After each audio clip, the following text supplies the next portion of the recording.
Once upon a time, not very far away from your town, in a cosy brick house, there lived 3 little pigs. They felt safe and happy in their sturdy home, especially as they knew they had seen off the big bad wolf, and he would bother them no longer. And with Christmas just around the corner, they were bustling with excitement as they readied themselves and their home to celebrate their favourite time of the year together. Each little pig had their own special job to prepare for the festivities. The first pig, who loved to play and have fun, made the games and activities they would play on the big day: Pin the Tail on the Wolf, Dizzy Piggy and Woodland Whispers.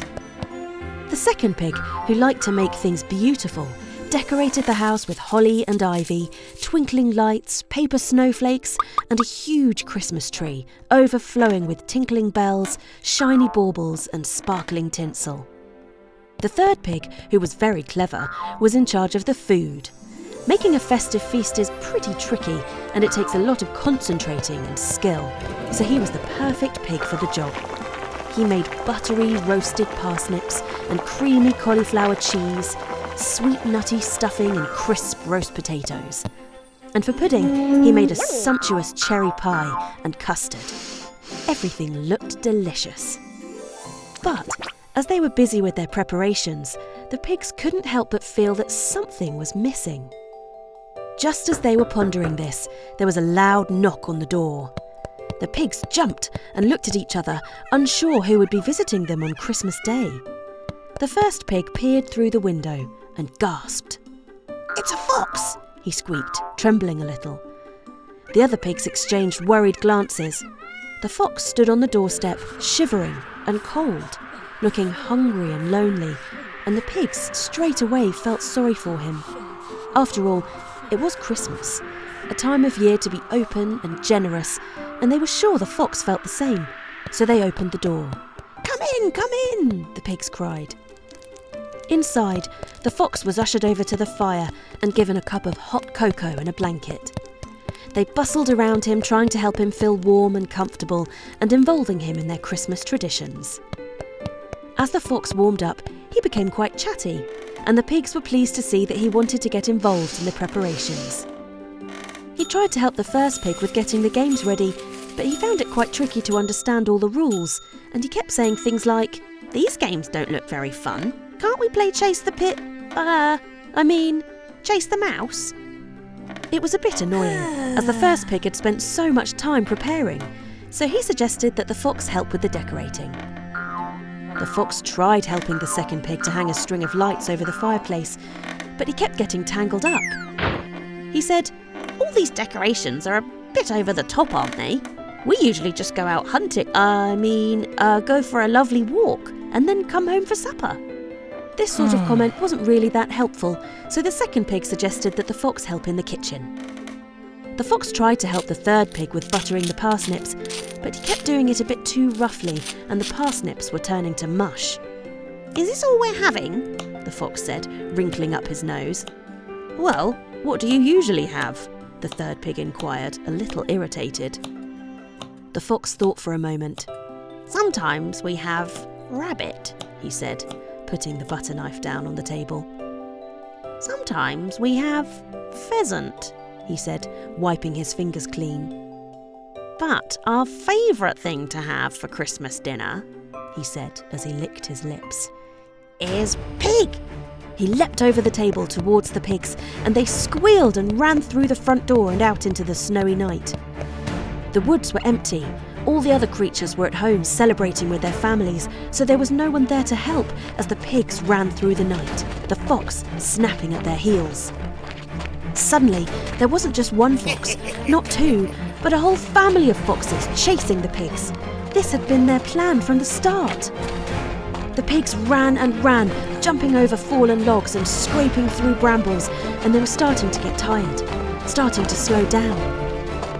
Suddenly, they heard a howl, and then, there in front of them was the big, bad wolf, snarling and snapping his jaws.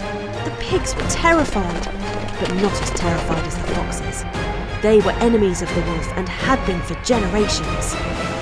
The foxes turned tail and scampered back into the woods, whimpering. The pigs were frozen in place, trembling at the new danger before them. But the wolf stopped snarling, sat down, and smiled nervously at them. "Hello, pigs," he said gently. The pigs said nothing. They had been fooled already tonight, and they wouldn't allow it to happen again. "I understand that it might be hard to trust me after everything that happened," the wolf said. "You know, all that huffing and puffing business." He looked a little embarrassed. "Well, I mean to make amends. I was actually on my way to your very nice house now to give you these." He held open his sack, and inside were delicately wrapped Christmas presents addressed to the pigs. "For us?" the pigs said. "For you," the wolf confirmed. "I've been doing a lot of thinking, and I regret how I treated you all. It's no wonder I've never really had any friends when that's how I used to behave. And, well, Christmas is just such a terrible time to be lonely." He offered them a small, hopeful smile. The pigs looked at each other. What? They finally realised what was missing from their Christmas. They had been having such a wonderful time together, but deep down, they knew that the wolf was out in the woods, cold and alone, and they simply couldn't enjoy Christmas because of it. "Come on," the pigs said. "You better come home with us." "Really?" the wolf said, his ears pricking up in surprise. "After everything?" "Yep," the pig said. "After all, Christmas is a time for eating, drinking, games, presents and fun. But it's also a time for kindness, for generosity and for forgiveness. So that's what we'll do. Let's go." The wolf followed them home through the woods, chatting and laughing all the way. As they entered the cosy little brick house, he was instantly warmed by the fire. But he also felt warm in his heart too, because he knew he had 3 new friends and his old life was far behind him. He gave the pigs their presents: a banjo for the pig who loved to play and have fun, brightly coloured paints for the pig who loved beautiful things, and a library card for the clever pig so he could read all the books he wanted and would never have to stop learning. The pigs were delighted. The wolf enjoyed the delicious supper and all the games, and the pigs decided that as their special guest, and because he was the tallest, he could put the star at the top of the tree. At the end of the evening, they all hugged the wolf, and he thanked them for their kindness. They invited him back the next year and all the years after that, and he gratefully accepted, knowing that they would now be lifelong friends. The end. And Merry Christmas. Once upon a time, there was a tiny village surrounded by a thick, enchanted forest. And in that forest lived the big, bad wolf. Everyone in the village and the forest knew the stories about him, how he blew down houses, chased children, and caused general mischief wherever he went. But lately, the big bad wolf had been keeping to himself. He no longer terrorised the village, nor did he stalk the forest paths. He had become lonely, forgotten, and bitter. It was Christmas Eve, and the entire village was buzzing with excitement. The villagers were placing shiny baubles on their trees, hanging twinkling lights, and preparing grand feasts to share with their friends and families. Laughter and cheer echoed through the streets. But high on a hill, in a dark and cold den, the big bad wolf sat alone, far away from the warmth and joy of the village. The wolf watched from his den as the twinkling lights of the village flickered in the distance. He grumbled to himself. "Christmas, bah! What's so special about it? A bunch of silly decorations and pointless gift-giving?" He huffed and turned back to the dark corner of his den. His grumpy mood was made worse by a bothersome and irritating feeling of, well, he wasn't sure what. Lately, he'd noticed that the spirit of Christmas, the joy, the cheer, the magic, seemed to be fading. The forest was quieter, the laughter not as bright, and even the snow seemed less sparkling. Not that he cared, but he wondered what had caused it all. As the night grew darker and the villagers started to head to their beds, the big bad wolf was startled by a loud thud outside his den. He pricked his ears and cautiously moved towards the entrance. To his surprise, lying in the snow outside his den was a large, shimmering sack. It sparkled with a soft glow and seemed to warm the air around it. "What now?" he muttered, his nose twitching as he inspected the sack. The wolf gingerly opened the top, peering inside. To his shock, the sack was filled with swirling and glittering magic, and as he stared at it, he felt overcome with joy and awe at the magic of Christmas. The wolf snapped the sack closed again, looking at the tag on it. "To the village, your Christmas spirit, love from Santa Claus." The wolf's eyes widened. "Santa Claus?" he gasped. "This is his sack of Christmas spirit. How did it end up here?" The wolf thought hard about what to do with the sack.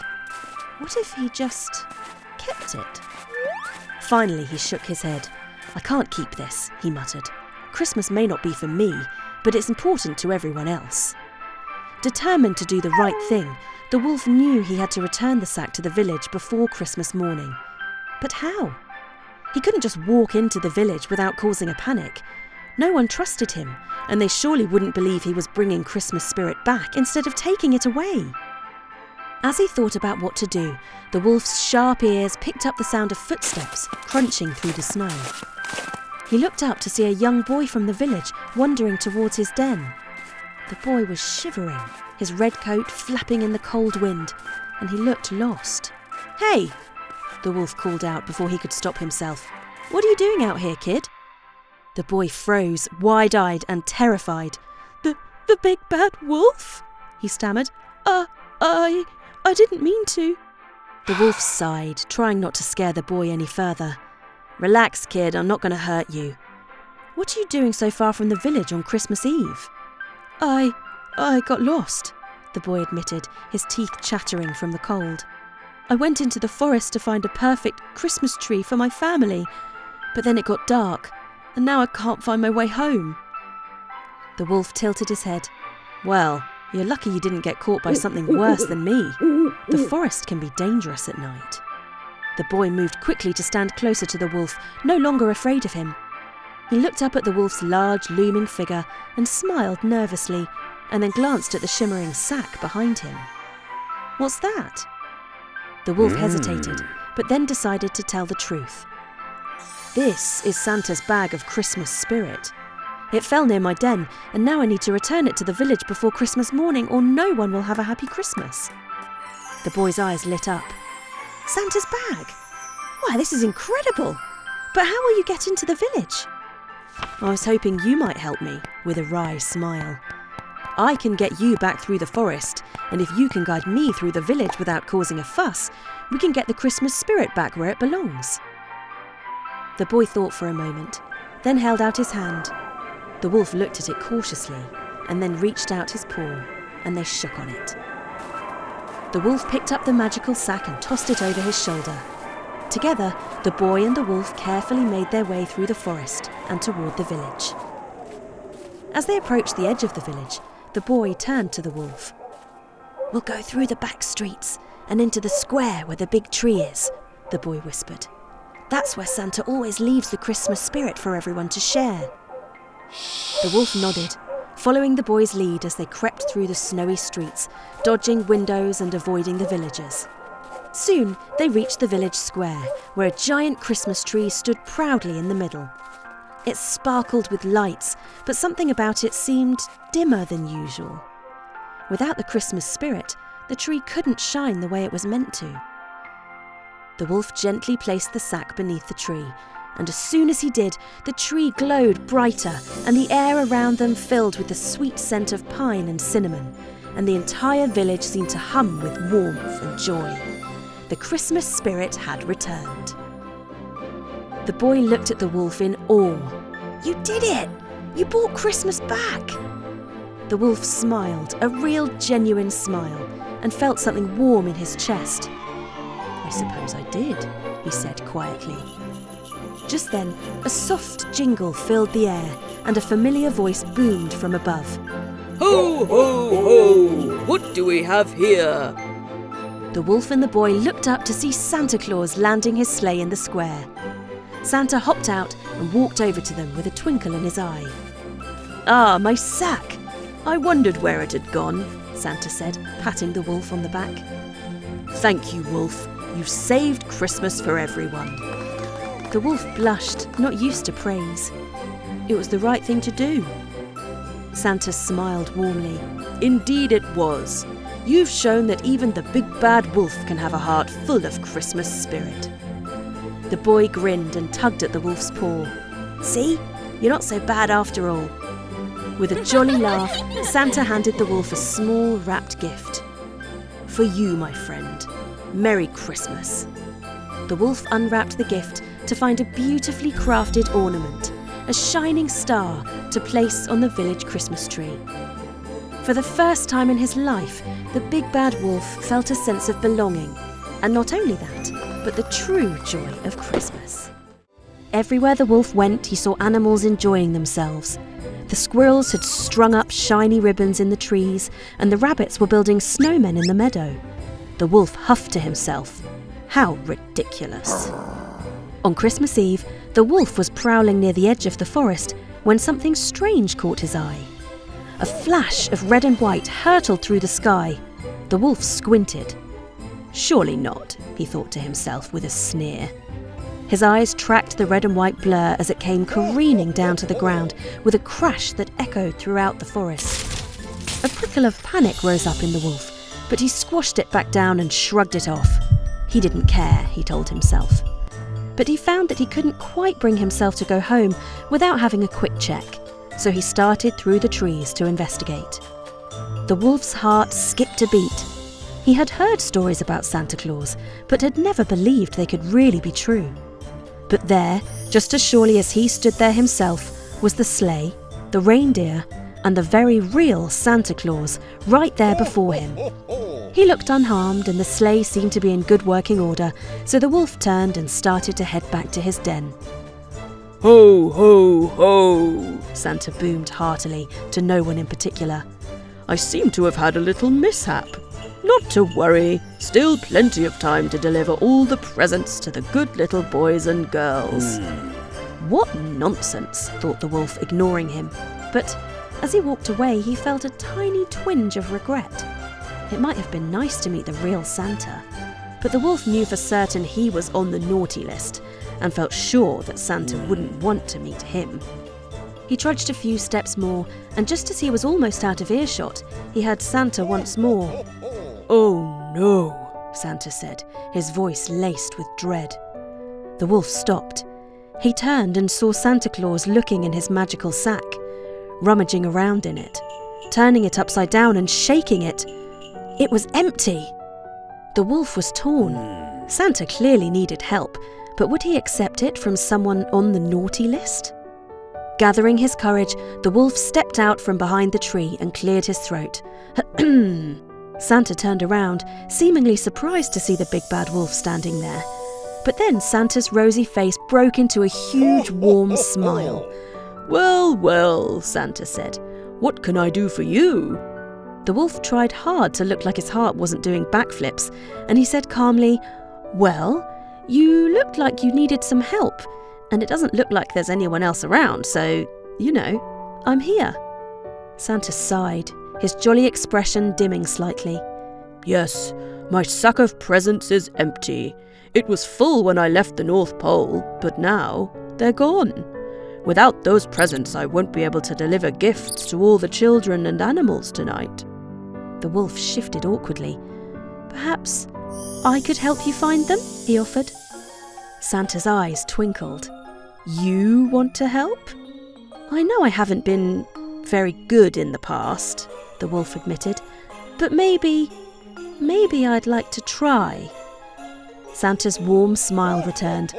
"Well, Wolf, I'd be glad to have your help. Christmas is about kindness and giving after all." The wolf nodded, a warm and fuzzy feeling creeping into his chest. "I think I know who might have taken your presents." Using his sharp nose, the wolf sniffed the air. There was a familiar scent of mischief in the wind, one he had smelled before. "Follow me," he said, leading Santa through the snow-covered forest. The two of them walked past tall pine trees and frozen streams until they reached a dark, twisted part of the woods. The wolf pointed to a large hollow log. Trolls. They're always playing pranks. I bet they swiped your presents. Santa nodded thoughtfully. Ah, I've heard of them. Let's find out. Quietly, Santa and the wolf approached the log. Peering inside, they saw a group of tiny, mischievous trolls huddled around a pile of presents. They were giggling as they played with the ribbons and bows. Santa stepped forward. Ahem. The trolls jumped, startled to see him, and indeed the big bad wolf. They looked at the presents, then back at Santa. One of them let out a tiny whimper. What are you doing with my gifts? Santa asked, kindly but firmly. The trolls looked at each other sheepishly. Santa sighed gently. I understand you wanted to join in the fun, but taking things that don't belong to you isn't the way to do it. Christmas is about giving and sharing, not just receiving. The trolls looked down, squeaking ashamedly. Their leader scuffed his foot on the ground. The big bad wolf, who had been quietly watching, suddenly spoke up. Why don't we make a deal? He suggested. You trolls can help bring the presents back to the sleigh. That way you'll be part of the Christmas magic, and it might make up for taking the gifts. The trolls perked up at the idea and chirped hopefully. Great idea, Wolfie, Santa said with a wink. And so, as Santa, the wolf and the trolls loaded the presents back into Santa's sleigh, the wolf felt the warm spark in his heart spread to the tips of his fingers and right down to his toes. Maybe Christmas wasn't that bad after all. And maybe, just maybe, neither was he. Once the sleigh was loaded, Santa turned to the wolf. Wolfie, how would you like to join me for the rest of the deliveries? The wolf's eyes widened. You mean, ride with you in the sleigh? Santa chuckled. Of course. After all, you've shown me that you understand the true spirit of Christmas. Who better to help? With excitement, the wolf climbed into the sleigh beside Santa. The trolls jumped about and waved them off as Santa took the reins. With a jingle of bells, the sleigh roared into the sky, leaving the forest far below. Throughout the night, Santa and the wolf worked side by side, delivering gifts to all the good children and animals. By the time dawn arrived, they had delivered every single present. Santa guided the sleigh back to the clearing where they had first met. He smiled as he climbed down. Thank you, Wolfie, Santa said warmly. I knew you wouldn't let me down. The wolf was confused for a moment. You knew? What do you mean, you knew? Santa looked a little sheepish and said, Well, maybe it wasn't such a coincidence that I crashed in this particular part of the forest. It seemed to me that this Christmas, more than anything, you needed a friend. The wolf looked at him in amazement. Thank you, he said. Santa shook him warmly by the paw. I better get back to the North Pole, he said. The wolf turned to head back to his den. One more thing, Santa said. He reached into his sack and handed the wolf a small package. This is for you, Santa said, with a twinkle in his eye. You're officially off the naughty list. The wolf carefully unwrapped the gift. Inside was a soft, cosy scarf and a shiny bell that jingled softly when he shook it. Merry Christmas, Santa, the wolf whispered, a tear in his eye.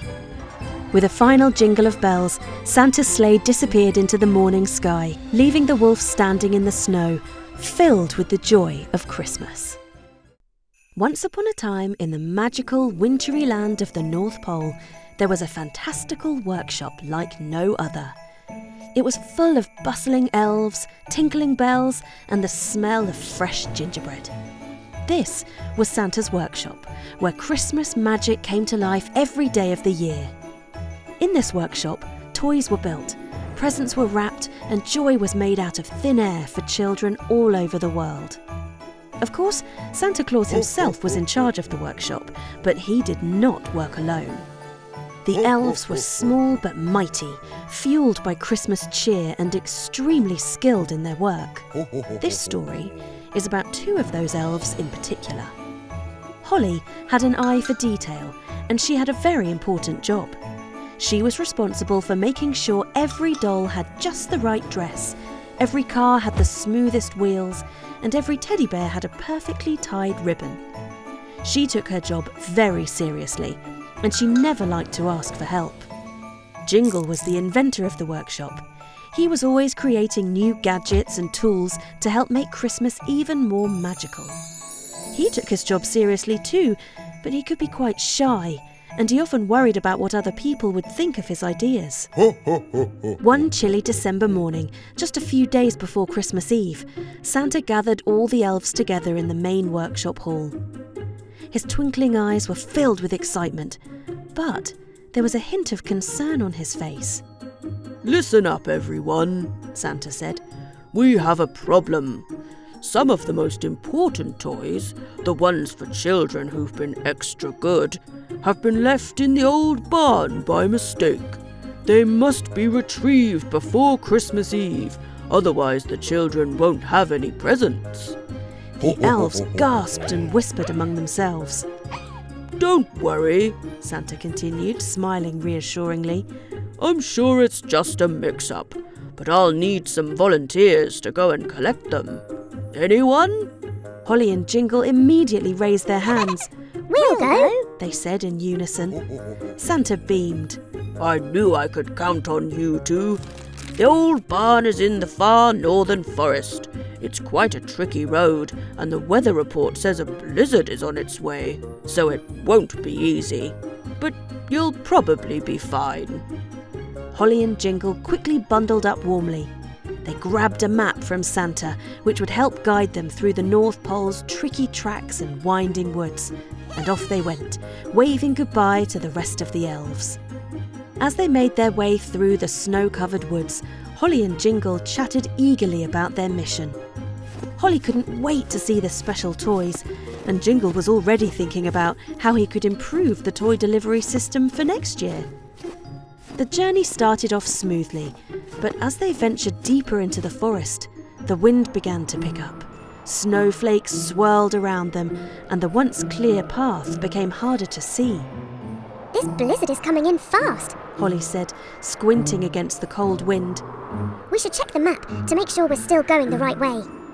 Jingle pulled the map out of his pocket and unfurled it. But as he did, a sharp gust of wind tore it from his grasp, and it was carried away, lost forever. Oh no! Jingle cried. What will we do now? Holly tried to raise Jingle's spirits. Don't worry, Jingle. I'm sure you'll think of something. You always do. Jingle felt a little tingle of pride at this. He had a big think, and finally he said, I do have an idea. And he pulled some special magical binoculars out of his pocket. This amazing invention let him see the nearest cup of hot cocoa, and he immediately lowered them and pointed into the snowy woods, announcing, That way! The two elves hurried on and found themselves at a cosy little house made entirely of gingerbread. The walls were covered in sugared jellies, the roof was lined with gumdrops, and a candy cane chimney puffed out sweet-smelling smoke. A golden glow shone from the windows, inviting them inside. They knocked hopefully on the gingerbread door, and, to their surprise, it swung open of its own accord, revealing the most enticing sight. Inside was a warm, glowing room filled with twinkling lights, a roaring fireplace, and the sweet smell of gingerbread and hot cocoa. Sitting by the fire was an old elf, dressed in a patchwork coat and wearing a jolly smile. Well, well, the old elf said with a chuckle. What do we have here? Two of Santa's finest lost in the storm? Holly and Jingle nodded and told the old elf about their mission. I see, the old elf said kindly. The old barn's not too far from here, but the blizzard has hidden the path. Perhaps you would like some help? Holly shifted nervously at this. She didn't like to ask for help, but she knew this was the only way. Yes, please, she said nervously, shifting from one foot to the other. The old elf reached into his pocket and pulled out a small, shimmering crystal shaped like a snowflake. Take this, he said, handing it to Holly. It's a snowflake compass. It will point you in the right direction, no matter how fierce the storm. Just follow where it leads and you'll be at the barn in no time. Thank you. Holly said, her eyes wide with gratitude. Jingle just gaped at the snowflake compass in wonderment. How does it work? The old elf chuckled again. Just a little Christmas magic, dear boy. Now hurry along. You still have time to make it. Holly and Jingle thanked the old elf again and stepped back out into the snowy night. As soon as Holly held up the compass, it began to glow softly, showing them the way to go. The wind still howled and the snow still swirled around them, but the compass's glow guided their way. After walking for what felt like hours, the glow of the barn's lights finally appeared through the trees. Holly and Jingle cheered with relief as they hurried towards it. Once inside the barn, they found rows and rows of the most beautiful toys they had ever seen. There were dolls dressed in velvet gowns, wooden trains painted with bright colours, and teddy bears as soft as clouds. We found them! Holly exclaimed, her face glowing with excitement. Jingle grinned. Now let's get them back to the workshop before Santa loads up the sleigh. The two elves worked quickly, loading the toys onto a special sled that Jingle had found and modified with extra speed boosters. With the magical compass still guiding them, Holly and Jingle made their way back through the forest, the sled gliding smoothly over the snow. As they approached Santa's workshop, they could see the other elves waving and cheering. Santa was standing at the entrance, his face lit up with joy as Holly and Jingle arrived. Well done, my dear elves, Santa boomed, clapping his hands. You're just in time. You've saved Christmas. Holly and Jingle beamed with pride as the other elves helped unload the toys and placed them into Santa's magical sack. Santa gave them both a big, warm hug. You two have shown bravery, teamwork, and best of all, you believed in yourselves, Santa said kindly. I couldn't be prouder. And as Santa flew off into the starry sky, his sleigh full of toys and his heart full of joy, Holly and Jingle shared a hot cup of cocoa and celebrated their great success. Once upon a time, there were 3 little pigs. The first pig loved to play and have fun. She would spend hours out in the fields making daisy chains and climbing trees. The second pig was very good looking. He liked to go down to the pond and look at his reflection all day. The third pig was extremely clever. He liked to stay in his bedroom reading books and doing sums. But sometimes the little pigs would forget to help Mummy and Daddy Pig with the chores, and this made them feel very cross. One day, Mummy Pig said, "I've had enough of you 3 lazy little pigs. This house is a terrible mess, and you 3 don't help at all. In fact, you make it 10 times worse. It's time you grew up and moved out. Then maybe I'll have a chance to make daisy chains down by the pond, and maybe even finish my book." The 3 little pigs were a bit sad that they were being turfed out. But, the third very clever little pig said, "If we all have our own houses, no one can make us do any chores." The other little pigs liked this idea, so they packed their bags with everything they would need out in the big wide world. Mummy Pig waved them off with her handkerchief. "Watch out for the big bad wolf," she cried after them. "What did she say?" said the first pig. "Wasn't listening," said the second pig. "Me neither," said the third pig.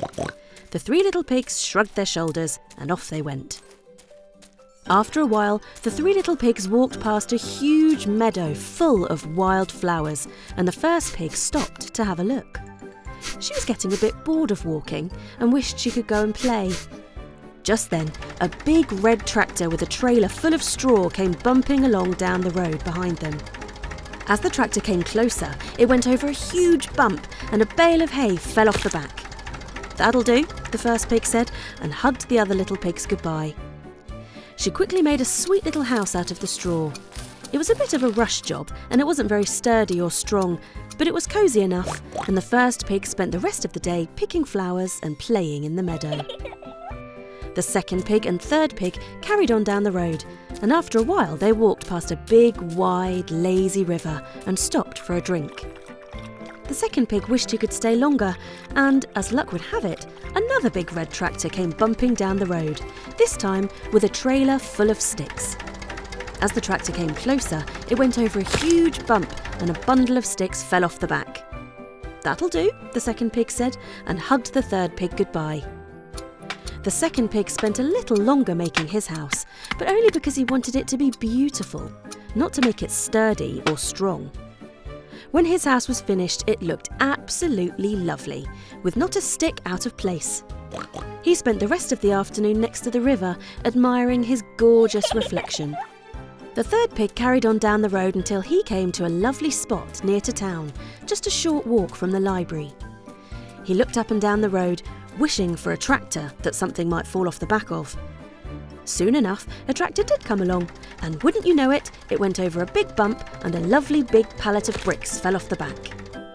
"That'll do," said the third pig, and got to work making his house.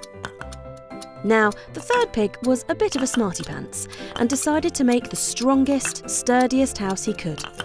He took all night building the house, and it had a smart front door and a nice big fireplace and a handsome chimney on the top. When he was finished, he closed the door and locked it behind him and sat down to do some sums. The three little pigs loved their houses, and they all lived happily ever after. Well, that's not quite true, because the big bad wolf had picked up the three little pigs' delicious scent and found himself outside the first pig's straw house in no time at all. The big bad wolf was an expert at eating piggies, and he knew just what to do. Little pig, let me come in." "Not by the hairs on my chinny chin chin, I will not let you in," replied the first pig. "Then I'll huff and I'll puff and I'll blow your house in," howled the big bad wolf. He took an enormous deep breath and, before he could blow it down, a gentle breeze came along and scattered the straw house in the wind, leaving the poor little pig trembling where it once stood. The big bad wolf put the first pig in his sack for later. The big bad wolf carried on down the road, following the yummy scent of the second pig. Soon enough, he came across the stick house. Little pig, let me come in." "Not by the hairs of my chinny chin chin, I will not let you in," replied the second pig. "Then I'll huff and I'll puff and I'll blow your house in," howled the big bad wolf. He took an enormous deep breath and blew as hard as he could. The stick house wibbled and wobbled and swayed, and before long came crashing to the ground, leaving the poor little pig trembling where it once stood. The big bad wolf put the second pig in his sack for later. The big bad wolf carried on down the road, following the scrumptious scent of the third pig. Soon enough, he came across the brick house. Little pig, let me come in." "Not by the hairs on my chinny chin chin, I will not let you in," replied the third pig. "Then I'll huff and I'll puff and I'll blow your house in," howled the big bad wolf. He took an enormous deep breath and blew as hard as he could, but nothing happened. He took an even bigger, deeper breath and blew the hardest he had ever blown. The house didn't even quiver.